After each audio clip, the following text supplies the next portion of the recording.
홍문의 연, 유방의 함양 입성. 기원전 208년 9월 장안의 진나라 군대를 사시나무 떨듯 무력화시키고 있었던 항량의 급작스러운 전사 소식에 초나라 조정은 정치적인 거목이 사라지면서 혼란스러웠으며, 조나라 고록에서의 조항홀과 장의의 포위 소식에 초항 의제는 결단을 내리게 된다. 패공 유방으로 하여금 진나라 본국인 함양과 관중을 공략하고 송의와 항우에게는 조나라의 고록을 격파하고 관중인 진나라 본국으로 출동하라는 명령이었다. 이때 먼저 관중을 점령하는 자에게는 관중 왕의 자리를 주겠다는 초의제의 공개적인 조건은 누가 보아도 고룩에 들러 장안을 평정하고 관중으로 진격해야 하는 항우에게는 불공평한 조건이었다. 그러나 항우는 자신만만히 그 조건을 수락한 것으로 위나라 풍패의 촌놈인 유방이 설마 관중을 공략할 수 있을까에 대한 그의 반론적인 믿음에 자신감이 있었던 것이다.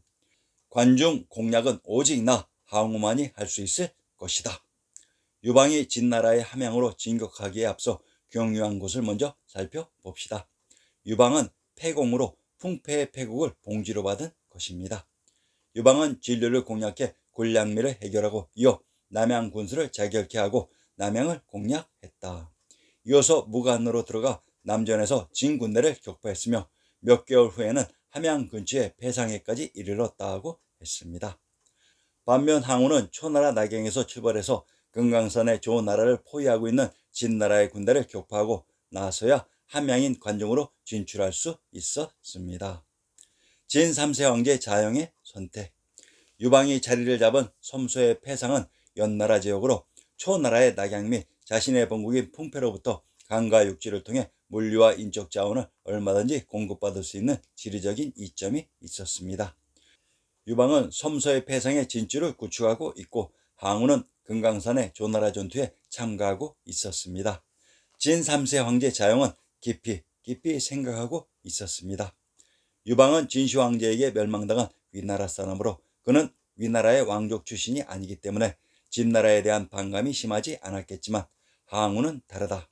항우는 촌나라가 망할 때까지 끝까지 저항했다가 숨진 항인의 손자로서 또한 장안의 진군에게 살해당한 항량의 조카로서 항우의 진나라에 대한 원한은 꽤 사무쳤을 것이다.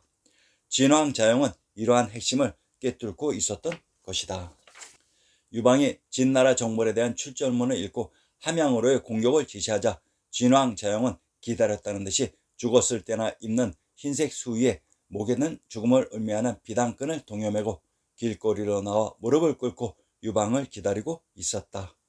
유방의 군사가 송문에 도착했을 때는 성벽계에 있는 진나라의 깃발들이 모두 철수되고 항복을 의미하는 흰색 깃발들이 나부꼈으며 성문이 활짝 열려 있었고 저 멀리 진왕 자영이 대로상에 섰고 대지하고 있는 모습이 보였던 것이다.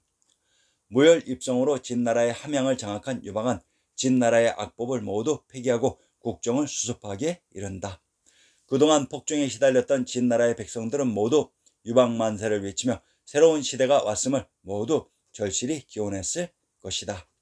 그러나 이러한 희망에 먹구름이 밀려오고 있었던 것이다. 항우의 진격과 신한대학살. 금강산의 조나라를 장악하고 진나라의 명장 장안의 항복을 받은 항우는 진나라의 20만 군사를 합해 총 40만의 대군이 드디어 관중을 향해 출전하게 되었다. 그런데 희망과 야심으로 가득했어야 할 항우의 얼굴은 비참함과 분노로 물들어 있었다. 유방이 관중인 함양을 점령했고 진왕 자영이 항복했다는 비보를 이미 들은 것이다. 항우의 생각은 단 하나, 유방이 관중을 장악했든 말든 현재의 모든 것을 쓸어버리면 모두 자신의 것이 되는 것이다. 항우는 함양 근처에 진지를 마련하고 공격을 계획하고 있을 때 첩자들로부터 이상한 소문을 듣게 되었다. 항우의 진중에 있는 진나라에 항복한 군사들이 자신들의 수도인 진나라가 이미 유방에게 항복했고 유방의 관용으로 진나라가 이미 평온을 되찾았으니 항우 밑에 있는 모든 진나라의 병사들이 만약 함양으로 쳐들어오면 이는 진나라의 형제끼리 싸우게 되는 결과이니 그대 항우에 항복한 진나라의 병사들은 함양의 진나라 병사들과 내통해서 같이 항우를 몰아내자는 청청병력과도 같은 소식이었던 것이다. 항우는 반란의 불씨를 우려해서 위안을 공표하게 되었다. 현재 진나라의 수도를 장악하고 있는 유방의 군대는 초의제가 보낸 초나라의 군대로 이미 진나라는 멸망했으니 그대 진나라의 군사들은 모두 내일부터 고향으로 귀향할 수 있는 기회를 주겠다. 이미 진나라가 망해서 전쟁은 끝났으니 휴대하고 있는 모든 무기 및 물자는 반납하고 오늘은 술과 음식으로 마음껏 즐기기 바란다.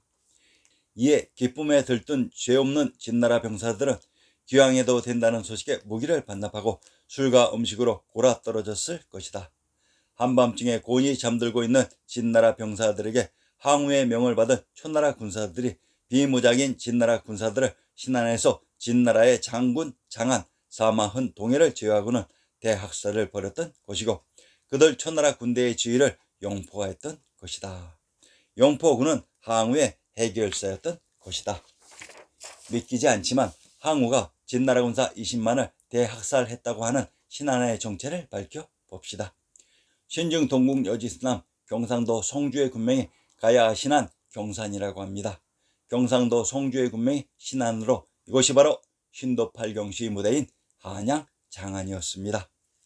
홍문의 연 유방은 진나라의 본국인 함양을 이미 장악하고 있었고 송중에서 한성인 국내성의 입구인 신안에 진주한 항우의 군사를 예의주시하고 있었다. 유방의 군대는 10만, 항우의 군대는 40만으로 항우가 진나라에 항복한 군인들을 대학살하고도 초나라에서는 지원군이 속속 도착하면서 군세가 계속 불어났던 것이다. 유방 자신은 더 이상 충원할 또는 지원받을 군세가 없지만 항우의 군대는 날이 갈수록 늘어만 가고 있었다. 항우는 40만 대군을 이끌고 신풍의 홍문에 진을 쳤다. 군사력과 군대 숫자에서 모두 우세했던 항우는 단숨에 유방을 물리쳐 관중의 주인이 되고자 했다. 반면 유방은 자신이 절대적으로 불리하다는 것을 파악하고 항우에게 대적할 의향이 없음을 전하려고 했다. 결국 유방은 항우에게 사자를 하여 위기를 모면하고자 했으며 유방이 불과 100여 기만을 이끌고 홍문으로 향함으로써 회합이 이루어졌다. 회합에서 유방은 자신을 항우의 신하라 칭하며 머리 숙여 사죄했다. 항우와 유방이 회합한 홍문이 신풍에 있었다고 합니다. 그러면 신풍을 확인해 봅시다. 신풍 한 고조 때 설치한 현 이름이다. 섬서성 임동 경기에 있다. 섬서는 제후국 연나라가 있었던 곳으로 항우의 군대는 철문가는 방비가 삼엄하므로 낙양을 통과해 연나라 지역으로 관중에 들어갔던 것입니다. 항우의 진경로는 금강산의 조나라를 장악하고 풍읍을 지나 낙양을 통과해 한강 상류를 따라 연나라 지역으로 들어왔던 것입니다. 항우의 보복과 진나라 멸망. 기원전 206년 홍문의 연 이전에 유방은 이미 항우에게 자신은 진나라를 통치할 자격이 없으니 철군하겠다는 문서를 전달했고 유방의 군대가 관중에서 철군한 상태에서 항우가 군대를 홍문에 직결시킨 것으로 홍문의 연은 일종의 진나라를 항우에게 바치는 인수인계 의식이었던 것이다. 진나라의 수도 제왕의 도시 관중에 진입한 항우의 눈은 살기로 가득 찼을 것이다. 자신의 조부인 항영과 숙부인 항량의 죽음이 모두 진나라와 직접 관련이 있기 때문이다. 그날 항우의 관중에서의 대학살, 대약탈의 현장을 담고 있는 역사적인 증거가 동파 소식의 조초문입니다. 조초문을 통해 대학살의 현장이 어디였는지 또는 그 심각한 상황을 유추해 봅시다. 동파 소식의 봉상팔간의 제2수 조초문을 인용합니다. 우뚝 솟은 개원사, 아마도 균형간의 예터인 듯하구나. 저의 선왕이신 목공 시절에 서로 막아주자고 초나라와 약속하여 무한님께 맹세하고 만대토록 어기지 말자 기약하였습니다. 이제 그 나라의 뒤를 이은 왕이 수많은 재난을 감히 빚어냈나니. 개원사인 기념관이 있었던 곳이 진시황제의 아방궁이 있었던 곳이라고 했습니다. 진왕 자영은 속고 대제하고 항우에게 빌었을 것이다. 나는 나라를 잃은 왕으로 죽어도 유한이 없지만 죄 없는 백성들은 제발 살려주십시오. 그런데 이 소리를 들은 항우왈 진시황제가 초나라를 멸하고 우리에게 행했던 참혹했던 장극을 잊을 수가 없다. 오직 그것을 갚는 길이 있을 뿐이다. 역사는 돌고 도는 곳이라 했던가. 아방궁을 태운 불은 속달을 타고도 꺼지지 않았다고 합니다. 금의 야행.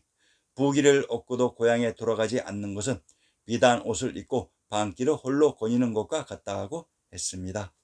본래의 뜻은 아무도 없는 방길에 비단 옷을 입고 다녀보아야 자기를 알아보아줄 또는 알아줄 사람이 아무도 없다는 뜻으로 항우가 고향인 초나라로 돌아가 대환영을 받고 싶었다 봅니다.